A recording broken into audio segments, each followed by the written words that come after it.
এই যে ভোট দিতে এসেছেন, কেমন লাগছে নির্বাচন? দেখেন, পরিবেশ নিয়ে আমি চিন্তা করছি না, আমি চিন্তা করছি যে এই যেই জিতুক একটি সুন্দর প্যানেল তৈরি হবে, সেই প্যানেলের মাধ্যমেই আমাদের বিশেষ করে শিল্পীরা যারা আছে তারা যেন উপকৃত হয়। আর বিশেষ করে আমি প্রত্যেকটা যারা আছে এখানে, যারা ক্যান্ডিডেট যারা আছে, আমি তাদেরকে বলবো যে মিথ্যে আশ্বাস দিবেন না, সত্য আশ্বাস দিয়ে শিল্পীদের জন্য কাজ করুন। এটি হলো কি মূল উদ্দেশ্য।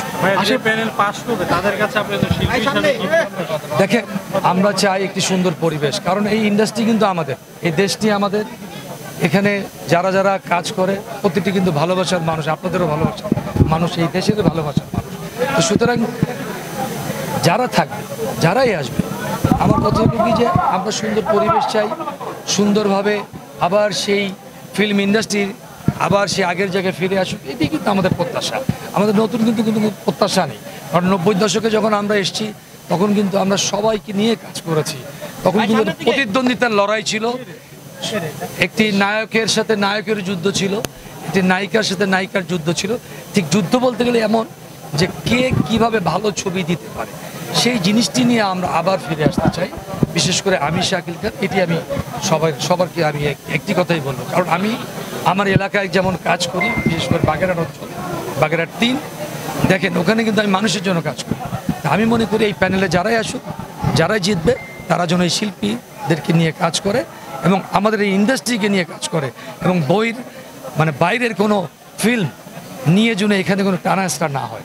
কারণ এই দেশটি কিন্তু অনেক কষ্টের বিনিময়ে আমরা স্বাধীন করেছি, বহু মানুষের ত্যাগের বিনিময়, রক্তের বিনিময়, মা বোনদের ইজ্জতের বিনিময়। সুতরাং আমরা এখানে খারাপ কিছু চাই না, আমরা ভালো একটি পরিবেশ এবং সুষ্ঠু সুন্দর ছবি ফিল্ম তৈরি হবে, সেটি আমরা আশা করি।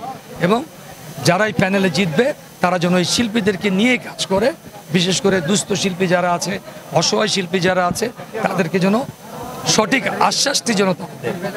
ধন্যবাদ সবাইকে, থ্যাংক ইউ। দেখেন, এটি থাকবে, এটি থাকবে। আমি একটু সময়